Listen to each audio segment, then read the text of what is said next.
Baatii barakaa tola kennaa Rabbi, tibbaa fakkiin qabne qabnaa.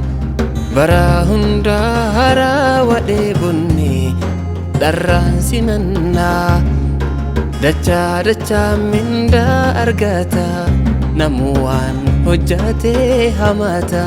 Daldala hongeen qabne bu'aasa maaltuutti qixxaata.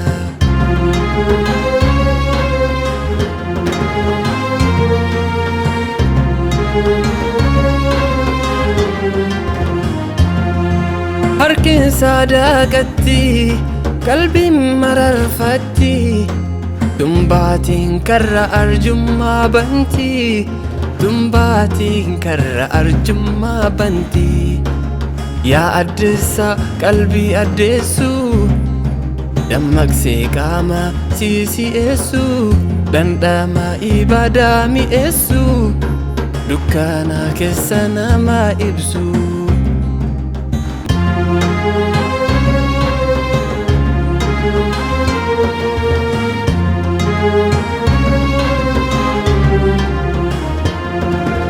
Baadheessa qalbii qilleensa, gaarummaaf jaalala bubbisa. Barsiiftuu obsa badhaasa, hedduu jira isi keessa. Baatii qufaaf qanaanii, qaama miti qalbii gabbisa. Ofiin quusannu jabaanne, samannan hiifannu. Carraan kun waggaan yeroo takka, sanuu hin deebitu yookaa.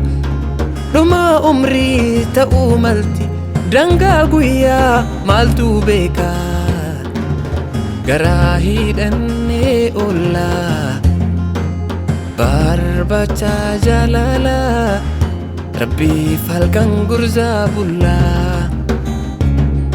Asmara qur'aana marsiinee dahurii, dabareen qaraana.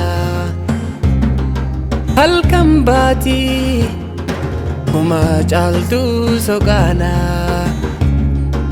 Kanaaf arreedaatiin gulufna, nu jalaa hin hir'isin kayrii teenna. Ramadaanarraa nun hongessin yaa Mawlaana. Yaa carraa guddina, yaa ganna gabbina.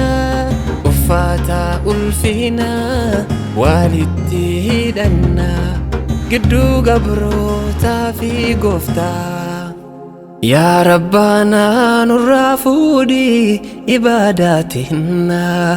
Yaa Rabbaana nurraa fuudhi soomana. Yaa Rabbaana dhaabbata kenna, nurraa fuudhi ibaadaa. Ramadaana Ramadaanatti nu deebisi yaa Mawlaana.